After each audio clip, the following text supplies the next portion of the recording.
Good afternoon everyone. उम्मीद करता हूँ आप सब बच्चों का पीटी अच्छा गया होगा, घबराने की कोई बात नहीं है। एक दिन पहले पीटी के एस्पायर ने अगेन आपको एक इंस्ट्रक्शन दिया था कि 60 questions environment, economics, science and tech और मैपिंग से आएंगे और ये 66 आ गए। दूसरा इंस्ट्रक्शन ये दिया था कि पूरा पेपर एप्लीकेशन बेस्ड होगा, जिसमें वो अप्लाइड पार्ट आपसे जानना चाहेंगे और कंसेप्ट को छुएंगे। और तीसरा इंस्ट्रक्शन दिया था बेसिक्स और चीज़ों का innate qualifications like narrow money को डिमांड डिपॉजिट अकाउंट की तरह पूछ लिया। ऑपरेशनल फाइनेंशियल क्रेडिटर को उन्होंने किसकी तरह पूछ लिया आपका, they are asking in the form of non financial debt. आज तक नेशनल पार्क सीधे पूछते थे, लेकिन 2 साल से एप्लीकेशन पार्ट पूछ रहे हैं। Jaisalmer, Barmer, desert national park कितनी जगह पर है, अंदर हैबिटेशन है या नहीं है, चौकीदानी आपने सुना होगा। तो अब पेपर ये डिमांड कर रहा है, अगर आप अब 3 साल का लगातार देख रहे हो 2018, 19, 20, that person should be good in basics, conceptual clarity should be very clear like the water, the mind should be very stable, and the person should not feel little bit hyper at the time when he follow that some questions are coming from ancient India or that question which we never learned, and some question are conceptual based, जिसमें statement आगे पीछे है, थोड़ा सा philosophical based. जैसे last time liberty पूछा, तो इस साल ये पूछ लिया कॉन्स्टिट्यूशन पार्लियामेंट्री सिस्टम को क्या करता है, लिमिट करता है, या प्रीएम्बल लीगल है या इंडिविजुअल के साथ लीगल नहीं है, किसी सब्जेक्ट किस चैप्टर के साथ लीगल है। तो now they want to understand your overall comprehension skills, whether you understood the concept of not. तो आप मेरी बातों को बड़ा सीरियस लीजिएगा। इट इज अबाउट यूपीएससी पूरे देश के लिए एक एग्जाम पेपर बनाने की कोशिश कर रहा है, और यूपीएससी आपको बार बार ये कह रहा है कि अपना एक प्रोटोटाइप मेथड छोड़ो, जो आपको कहीं ना कहीं कॉमर्शलाइजेशन के समय एक लत पड़ गई, एक हैबिट पड़ गई है कि पूरे साल हम लोग बहुत इजीली पढ़ाई लेते हैं और आखिरी के 1-2 महीने मार्केट में मटेरियल डंप होता है। तो मैं ज़्यादा कुछ किसी के खिलाफ नहीं बोलूंगा, मुझे हक नहीं है बोलने का, लेकिन आई एम योर फ्रेंड। तो अब इस पेपर का एक एविडेंस है, क्योंकि आप यूपीएससी को तो चैलेंज नहीं कर सकते हो ना, यूपीएससी को सॉल्व करना होता है। तो आपने कुछ भी पढ़ा, यूपीएससी को उससे मतलब नहीं है। यूपीएससी कहता है मैंने आपसे क्वेश्चन वो पूछे जो नेट पर है, एनविस पर है, ब्यूरो ऑफ इंडियन मिनरल्स पर है, अच्छी अच्छी किताबों में है, डीआर खुल्लर पढ़नी पड़ेगी अब आपको। तो try to understand, we are right now doing that analysis, जिसके अंदर हम आपको ये बता रहे हैं कि क्वेश्चन कहां से आया। तो सब बच्चे ये सोचते हैं कि पेपर कहां से आया, हर कोचिंग कहते थे हमारे यहां से आया। तो today I am coming with a solution with the source. तो ये चीज मिलना बहुत मुश्किल है। तो ये हम पूरा कंपाइलेशन 4 सेट में करेंगे, part 1, 2, 3, 4। Part 1 25 question, then 25 question, 25 question, 25 question with the sources. Even we can tell you कि कितना probable कट ऑफ जा सकता है। तो let's start the discussion and hope कि आप सब लोग इससे लर्न करेंगे, चाहे इस साल के लिए चाहे अगले साल के लिए। कभी भी कोई हार नहीं होती है, हार हमेशा कुछ सिखा के जाती है कि अगले साल हमें गलती नहीं करनी है। तो अगर किसी का स्कोर कम है तो निराश मत हो, अगला एग्जाम जून में ही है। हर साल हम पीटी की प्रिपरेशन अक्टूबर से स्टार्ट करते थे। तो अब आप ये माने आपके लिए अपॉर्चुनिटी है कि आपको पता चला और अगला एग्जाम अब बहुत दूर नहीं है, अगला एग्जाम जून में ही है। तो you are only having 6, 7, 8 months, जिसमें आपको मेंस की भी तैयारी करनी है और पीटी की भी। तो let's start the comprehensive analysis of this paper with the question wise dimension. All the very best. Start करते हैं।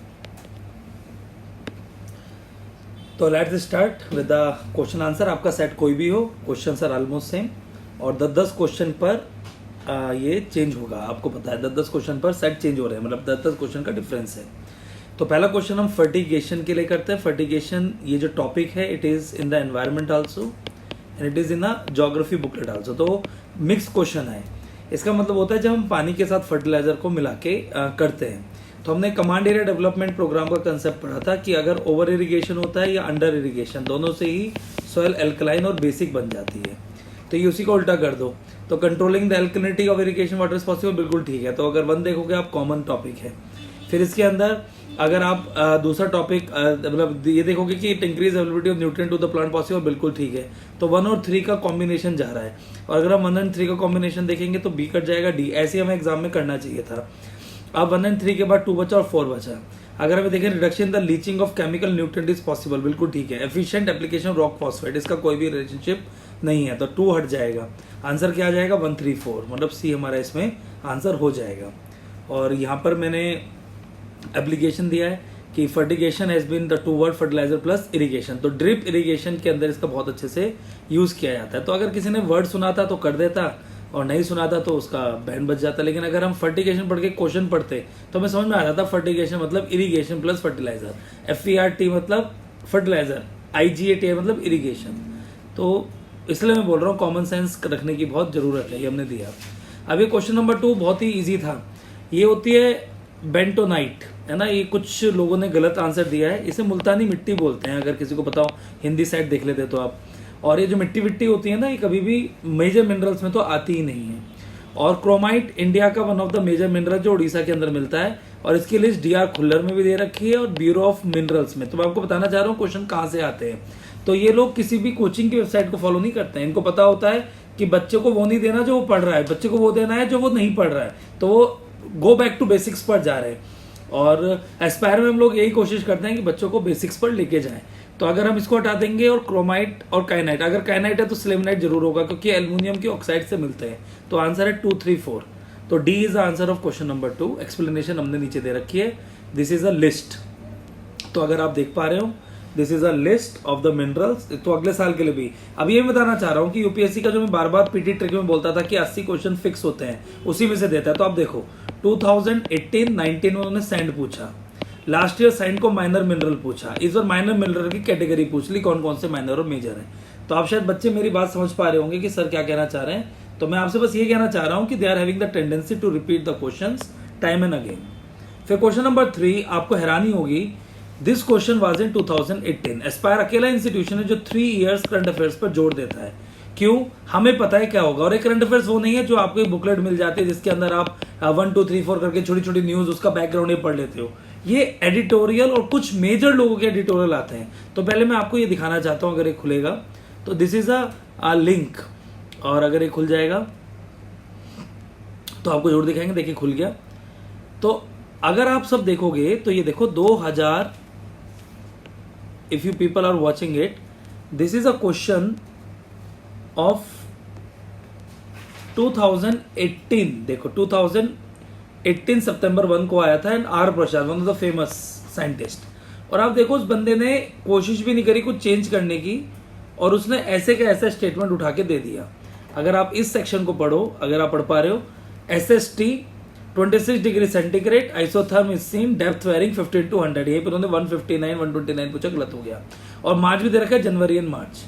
तो आप बच्चों को पता होगा, मैंने एक क्लास में कराया था 2018 न्यूज़पेपर एनालिसिस बैच में। और जब मैंने 2018 एनालिसिस बैच में कराया था तो लोगों को लगा कि यार सर क्यों करा रहे हैं और क्या इसका पर्पस है। तो इसका पर्पस यही था कि आप बच्चे समझ सको कि इसका फायदा क्या है।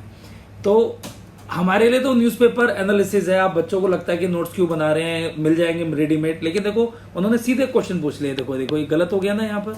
तो इसलिए इसका आंसर भी है 2 only, because this is correct. और यहाँ पर हमने इसका लिंक दिया जिसको आप दे सकते हो। क्लियर?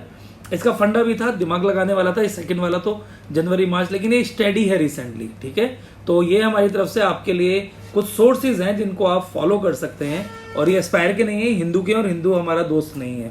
ये हमने यहाँ पर दे दिया आपको। Then question number 4, it is a very that is a easy question to solve. पहला क्वेश्चन हमने पूछा कि at present the retail price of chemical fertiliser is market driven.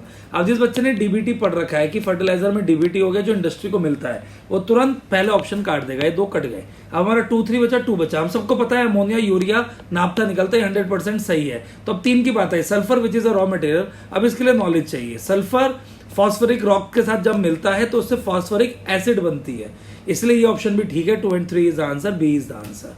Explanation नीचे हमने कैरी फॉरवर्ड किया आप लोगों के लिए ताकि आप इसे पढ़ सके, और लिंक भी दिया है इकोनॉमिक टाइम्स के अंदर कैसे आया था डीबीटी का, तो आप इसको पढ़ सकते हैं अच्छे से। इसी लिंक पर क्लिक करके आप पढ़ सकते हैं।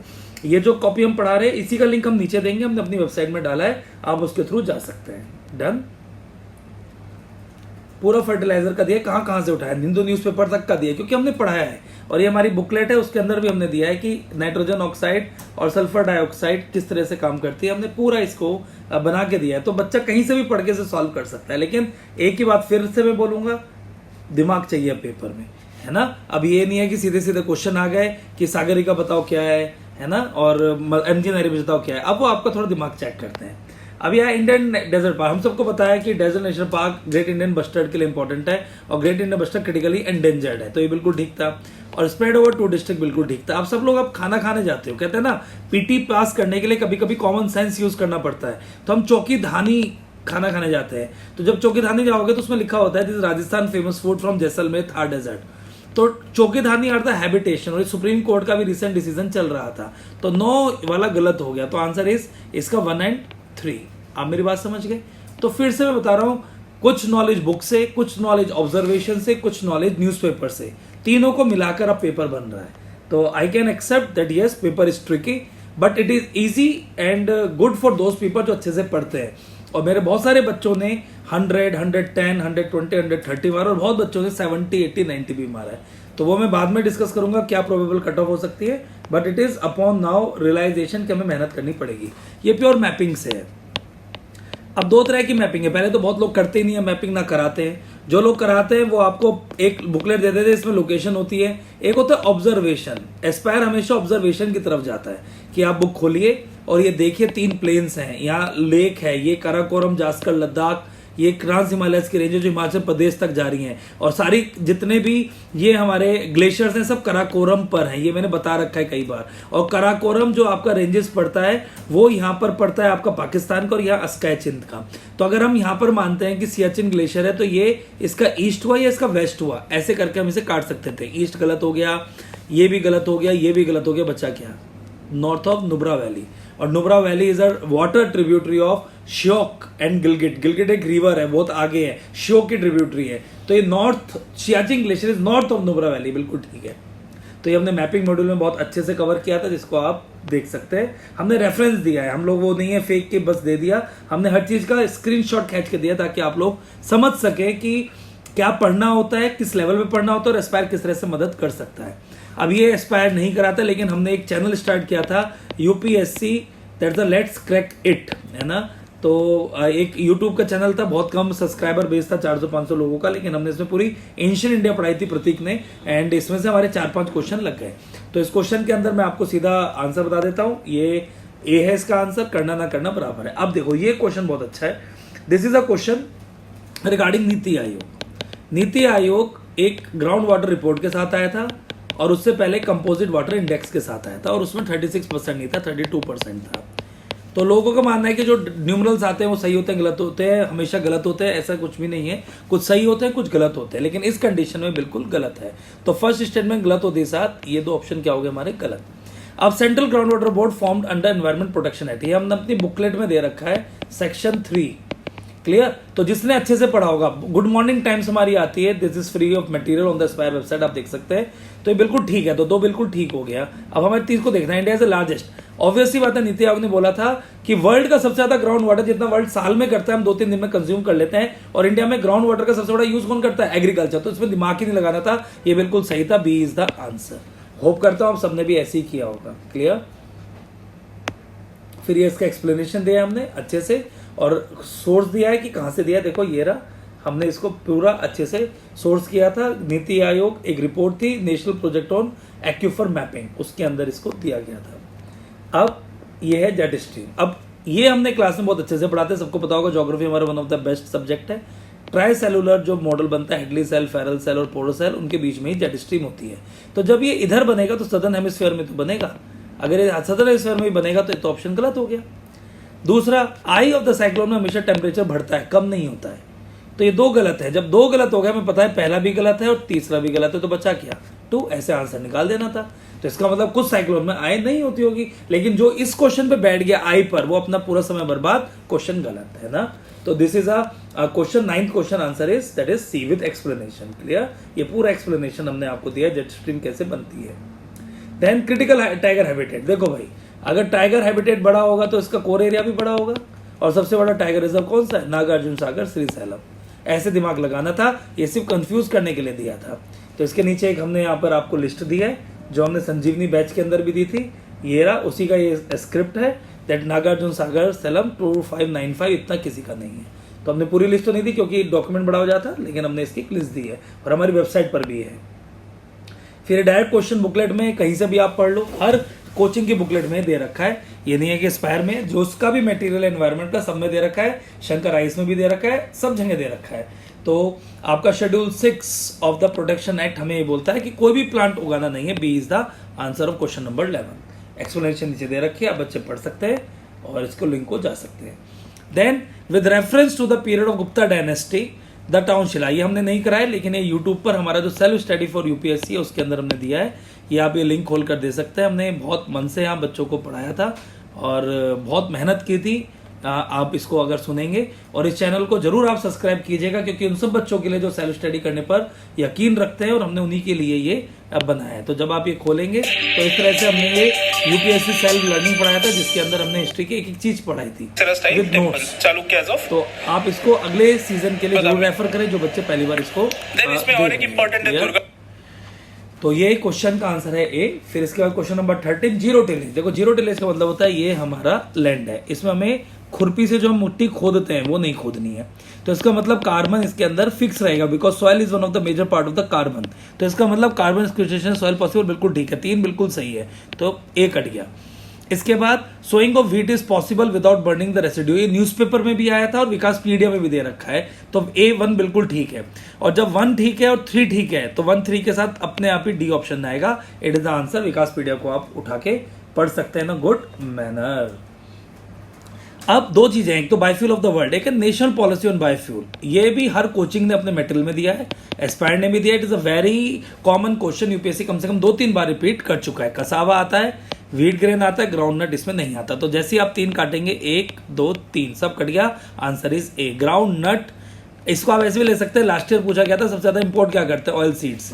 हम खुद अपने ऑयल को नहीं पचा पा रहे, इससे बायोफ्यूल क्या बनाएंगे, ऐसे कॉमन सेंस। अगर किसी को नहीं पता था तो मैं ये बताना चाह रहा हूं कि how by using the common sense we can solve this type of question and you people can solve it. Okay, तो प्लीज मेक इट पॉसिबल कि आप अगर ना भी आए तब भी कॉमन सेंस लगाए। इसलिए मैं बार बार बोलता हूं, हमें एग्जाम से पहले यूपीएससी के 10 ईयर को ही पलटना चाहिए, ना कि किसी भी कोचिंग के पेपर को, चाहे वो एस्पायर हो।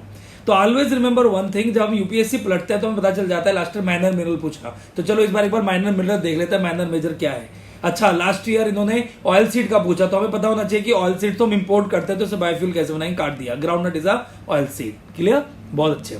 फिर social cost of carbon Katowice के अंदर आया था, डाउन टू द अर्थ से सीधा क्वेश्चन है। इस बार down to the earth magazine से 5 क्वेश्चन आए, कैन यू बिलीव इट। तो आप याद रखना, इसका आंसर ए है। पहली लाइन है कैटोविच की कि long term damage done by the carbon emission, it is the universal answer 15th। Then अब ये क्वेश्चन मैं आपसे बताना चाहूंगा, green gram alone account for nearly half of pulses. India में ग्रीन ग्राम ज्यादा खाते हैं, अरहर खाते हैं, pigeon pea, obviously pigeon pea. तो जब पिजन पी ज्यादा खाते हैं तो हम ज्यादा बोएंगे भी क्या, पिजन पी। दूसरा था ग्रीन ग्राम का रेट इस समय 180 रुपए पर किलोग्राम है, इसका मतलब कम पैदा होती होगी। तो जैसे ही हम 2 काटेंगे, 2 2 2, आंसर आ गया ओनली 1। क्या आप मेरी बात समझ पा रहे हो, because 2 is never be the correct option. Are you understanding. और मैंने इसके लिए कोई बुक नहीं पढ़ी, मैंने कॉमन सेंस का यूज किया और ये आंसर आ गया। जब यूपीएससी की आएगी आप देखिएगा जरूर। क्लियर। नाउ अब ये क्वेश्चन पूछा गया, देखो 50 to 100 सेंटीमीटर तो सेमी एरिड होता है, हम काट देंगे। जूट को चाहिए होता है 150 प्लस, टी को भी चाहिए होता है 150 प्लस, और शुगर केन को चाहिए होता है 100 to 120। तीनों को वेल ड्रेन सॉइल नहीं चाहिए, इसको नहीं चाहिए, इसको नहीं चाहिए, इसको चाहिए बहुत ज्यादा। और यहाँ पे लिखा हुआ था कि 100 centimetre rainfall for growth a light well drain soil, तो इसको तो पूरा ज्यादा चाहिए और इसको ज्यादा ड्रेन चाहिए, तो बचा क्या, कॉटन। और वैसे भी डीआर खुल्लर में क्रॉप चैप्टर में डीआर खुल्लर एक इंडिया की बुक आती है, इंडियन ज्योग्राफी, जिससे इस बार 7 क्वेश्चन आए, कैन यू बिलीव इट। तो आपको ये याद रखना है, D R Khullar is one of the very good book, जिसके अंदर से और एस्पायर का जो मटेरियल है ज्योग्राफी का उसके अंदर ये दे रखा है। Cotton is a perfect answer. उम्मीद करता हूं आप सबने कॉटन मारा होगा, इतना तो आप होशियार हैं, इंडिया में रहते हैं आप। देन विद रेफरेंस टू, अब ये बहुत ही डायनामिक क्वेश्चन है, यहाँ पर लोगों ने अलग अलग मारा है, मैं इसको कुसुम की तरह लेता हूँ। 2 पंप होते हैं, देखो एक ये पंप है जो हम नलके से बचपन में पानी खींचते थे, इसमें अंदर पिस्टन लगा होता है, इसे ऊपर खींचेंगे पानी ऊपर आएगा। एक होता है समर सेवर, जिसके अंदर आरपीएम मोटर घूमती है, अपनी तरफ पानी खींचती है, और ये जो पानी एक्सेस होता है ऊपर आके निकल जाता है ट्यूबवेल की तरह। तो पहला क्वेश्चन तो ने पूछा solar power can be use for running water pump and not for serviceable, ये गलत है, सर्विसेबल के लिए यूज किया जाता है। अब यहाँ बात आती है कि solar pump can be use for centrifugal pumps and not one with piston. अब अगर आप देखोगे वर्ल्ड के अंदर कुछ रिसर्च प्रोग्राम है जहां पर कुछ मोटर डेवलप की गई हैं, लेकिन कुसुम के अंदर पिस्टन वाले मोटर का जिक्र नहीं है, सेंट्रीफ्यूगल वाले का है। तो इस कंटेक्स्ट में कोचिंग क्या दे रहे हैं मुझे नहीं पता, बट मेरा बेस्ट आंसर इसका बी है, and according to me question number 18 answer is B only. Clear? ये सही भी हो सकता है, गलत भी, इसे ट्रिकी में रखिएगा। यहाँ मैंने एक्सप्लेनेशन दी है बहुत सारी जो आप पढ़ सकते हैं अलग अलग जगह से। देन शुगर केन, ये एस्पायर की बुकलेट में बहुत अच्छे से दे रखा है। एस्पायर में हम लोग 4 बुकलेट देते हैं। एक बुकलेट एनवायरमेंट एंड एग्रीकल्चर की हम अलग से बनाते हैं, क्योंकि हमें पता है UPSC favourite subject is agriculture. उसी के अंदर सस्टेनेबल शुगर केन फार्मिंग है, because sugar cane is resulting into aridity and drought, जिसकी वजह से टिश्यू कल्चर की बात की गई। उसी का ये क्वेश्चन था, आप देखना चाहेंगे तो पता चल जाएगा। टिश्यू कल्चर का पॉइंट 1 और 4 मिलता है, आंसर इज सी। तो आपका 19 क्वेश्चन इज रिलेटेड टू क्या बोलते हैं टिश्यू कल्चर, और इसका हमने रेफरेंस दिया जहां से हमने अपने नोट्स भी बनाए हैं। क्लियर? IISR का। देन ये पूछा गया इको फ्रेंडली कल्टीवेशन क्या है, चारों ही हैं, वर्टिकल फार्मिंग, टेस्टियोमीटर, सब सारे, और यहाँ पर नीचे ऑप्शन दिया है, इसे आप पढ़ सकते हैं। तो here we can not waste our time. और यहाँ पर हमने पूरा दिया है कि लेग्यूमिनस प्लांट क्या होता है, कार्बोनेडुल्स क्या होता है, एवरीथिंग, ताकि आप इसे देख सकें कि वो लोग क्या रेफर कर रहे हैं, ICAR की वेबसाइट रेफर कर रहे हैं, क्या कर रहे हैं। Then again this is a question which is related to the ancient India, और एंशिएंट इंडिया को हमने अपनी उसी के अंदर लेट्स क्रैकेट दिया, बी इज द आंसर। फिर question number 22, it is related to elephant. अब आपको पता होगा एस्पायर अपने यहाँ एनिमल्स के कंपैरिजन कराता है, whales and shark, whales and dolphin, African elephant and Asian elephant, then porpoise and dolphin, these all are the things. जब मैं कराता हूं तो बच्चे थोड़ा मजाक उड़ाते हैं, सर क्यों करा रहे हैं, लेकिन I belong to the 2005 to 10 attempt. हमारे समय पे एक बार वेल और डॉल्फिन पूछा गया था, एक बार टर्टल और टॉर्टोइज, तो मैंने अपने बैचों में डाला। अभी तक नहीं पूछ रहे थे तो बच्चे बोलते क्यों करना, लेकिन हम उसके अंदर साफ साफ कराते हैं कि एलिफेंट का जेस्टेशन पीरियड 22 मंथ का होता है। जब हम ये इसको सही मानेंगे तो अपने आप आंसर इसका क्या निकल के आ जाएगा, 1 and 2। क्यों? केरला के अंदर हाईएस्ट पॉपुलेशन नहीं है, कट जाएगा। तो it is a very easy question, ये क्वेश्चन छोड़ने नहीं चाहिए, but somehow we are missing out this type of question, that's why it is not good. आगे चलते हैं। तो 22 आंसर इज ए। फिर हम 23 आंसर की तरफ आते हैं। कावेरी बेसिन में पूछा गया, इसमें बस ये याद रख लो, पापीकोंडा, कई बार आप बच्चों ने खुद भी पढ़ा होगा, हमने तो कई बार पढ़ा है मैपिंग मॉड्यूल में, ये आंध्र प्रदेश तेलंगाना की साइड पड़ता है। कवाल, पापीकोंडा, किन्नरसानी, है ना, और ये पाखल, ऑल दिस थिंग। और हमें पता है बाकी जो 3 बच्चे हैं, अगर हम 2 को काटेंगे नीचे तो वी कैन मूव टूवर्ड्स, अगर हम 2 को काटते हैं तो हमारा बचता 3 and 4, 1, 3, 4, और 1 तो होना बिल्कुल क्या बोलते हैं जायज है, क्योंकि यहाँ पर नागर होले और वायनाड एक साथ नीलगिरी बायोस्फीयर रिजर्व और फुटहिल्स ऑफ वेस्टर्न घाट्स में पड़ते हैं। तो what is the answer of this? Answer is C, 1, 3 and 4। इसको अच्छे से दिमाग में डाल लीजिए। Then question number 34, this is purely from Hindu, पता है आपको। In this season only, November to March, April, May, हमने बैक साइड में, हिंदू के बैक साइड में फोटोज आती हैं, उसके अंदर बर्ड्स आते हैं, और मैंने अपने बच्चों को बताया था ये सिलोन फ्रॉग माउथ अभी रिसेंटली मिली है, श्रीलंका की बर्ड है। इसको सोचते साथ बर्ड मारना था, ए इज द आंसर। और हिंदू का हमने यहाँ लिंक दिया जिसको आप जरूर रेफर कीजिए, आपको मजा आएगा। Clear? Very good. Then question number 25, simple पूछा, स्वयंप्रियर बारासिंगा, हम सबको पता है बारासिंगा Madhya Pradesh, Tropic of Cancer के नीचे पड़ता है, और मध्य प्रदेश का एक ही यहाँ पर दिख रहा है कान्हा, तो Kanha is a very simple answer. तो जो बच्चे बोल रहे हैं ना पेपर हार्ड है, देखो यार एक बार जब मैंने स्टार्टिंग में खोला मुझे भी हार्ड लगा, लेकिन हम क्वेश्चन करते गए, पॉलिटी के सारे क्वेश्चन ईजी थे, एनवायरमेंट के कुछ क्वेश्चन बहुत ईजी थे, साइंस एंड टेक के 3-4 क्वेश्चन ईजी थे, ज्योग्राफी के कुछ क्वेश्चन बहुत ईजी थे।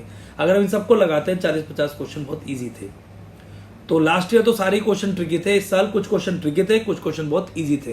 तो इसका मतलब वो चेक करना चाह रहे थे कि हम ईजी क्वेश्चन को गलत ना करें, चाहे हार्ड क्वेश्चन गलत हो जाए, लेकिन ईजी क्वेश्चन गलत करते साथ आप 20 बच्चों से पीछे हो जाओगे। आप मेरी बात समझ पा रहे हो, गलत करने वाला क्वेश्चन नहीं था। क्लियर? फिर हमने दिया है कि हमने दिया भी था कि ये कान्हा में मध्य प्रदेश में कंजर्व होता है ना, ये मैंने आपको संजीवनी का पार्ट है, एस्पायर की बुकलेट का एक स्क्रीनशॉट है।